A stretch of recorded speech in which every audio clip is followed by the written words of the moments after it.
guys, back at it again with the PSA, but this time it's about marijuana. Yay! I'm totally kidding, but all right. So I did 2017 for my first video. This time I'm going to do 2019. I am going to do 1930s. That is what I will be doing. So, what's going on in the 1930s? Don't know? Google it. Google it. Anyways, it is actually the late 1930s and is when World War II broke out. But before that, yeah, we all know no one liked marijuana. No one still likes marijuana. But anyways, in the 1930s, scientists and medical communities saw marijuana as something that instigated sexual acts and violence. They thought that it was that thing, it's what caused teenagers to be very violent towards each other or others. It caused them to want to be sexually active, and it was more of a stimulant. It was more of something like that instead of the inhalant that we know it as. So it was really interesting to see how people perceived it. Because, everybody knows about, Nixon and Timothy Leary. Like, they know all about that. But, that was more of, LSD and stuff. Marijuana was a little bit in there, but, it wasn't more of that. But marijuana actually had some very negative effects for this. So, like I said, in the late 1930s, World War II broke out. So, that's when all the posters started coming up about, Uncle Sam wants you, that blah, blah, blah, that kind of stuff. So that caused a lot of tension. And I hate it when people are like, why would that cause tension? Anyways, it caused a lot of tension for people. And what's the best thing to do when you feel tension? Smoke a little weed. Just mellow out, relax, don't even think about it. And the problem with that is that the main people that were targeted were the age ranges of 18 to such age. Well, the problem is that marijuana was a big thing for the age range of 18 to 25 because that was the age range that hadn't matured out yet, which means that they haven't grown up.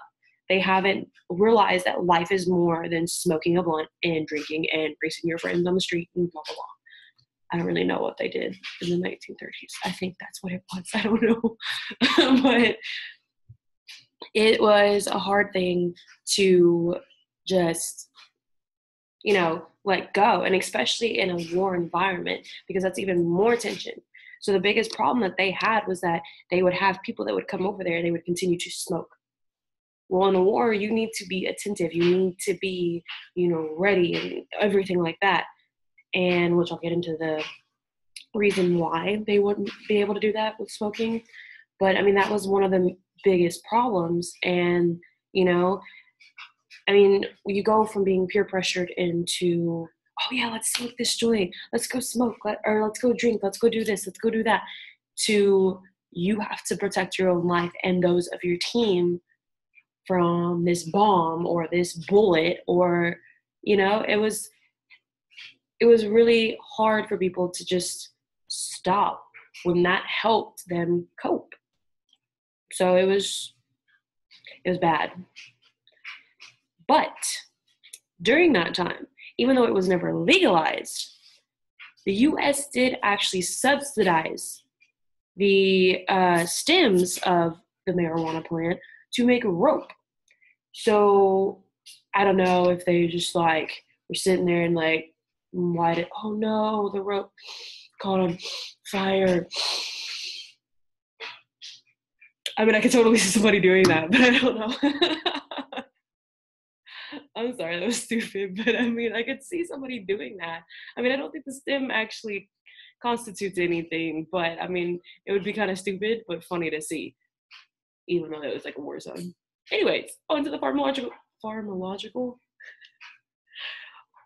Onto the stuff that actually affects you. Okay. All right.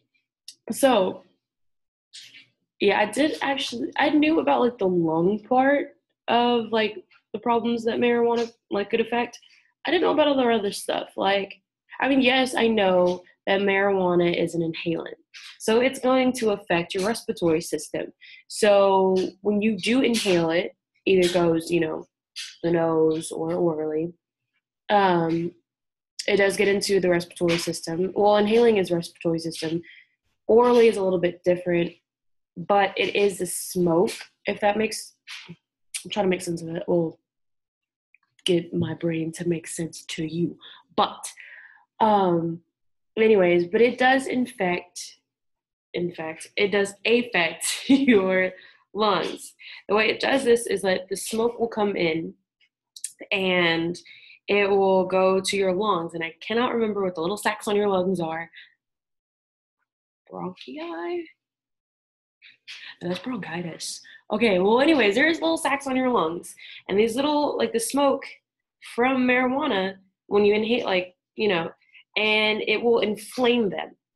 So inflaming that makes it a little bit harder to breathe. And so the lack of oxygen that is being into and produced by your body is actually also affecting your brain, because that is what's causing that high sensation that you feel, is a little bit of a lack of oxygen. So that is one of the problems with marijuana. It's one of the big concerns. Now, if you do it every once in a while, you get that hacking cough that smokers get. But I mean, some people don't develop that cough until years later. You get it for the next couple of days and then it just goes away. And then, unless you continue to smoke, and then it's just constantly there. People have actually gotten that. Now, another thing that happens, which I didn't know, by the way, do not look up what happens to your throat when you smoke. Google's a very scary thing. Just saying. Don't click on images either. No. Anyways, so with your tonsils, because those get affected too. I mean, if you still have tonsils, I do. But anyways, so with your tonsils, if you're it goes orally, in your tonsils in the back, and also your little uvula. Said it right? Okay. Claps for me. Sorry, I never said that right. But or your uvula. If you smoke too much, it can cause little white pockets, and I mean, apparently they go away, but it was the most disgusting thing I've ever seen in my life. But it causes pockets on your tonsils, and they're what it is that it was the smoke that clung to your tonsils and your uvula, and it crystallized.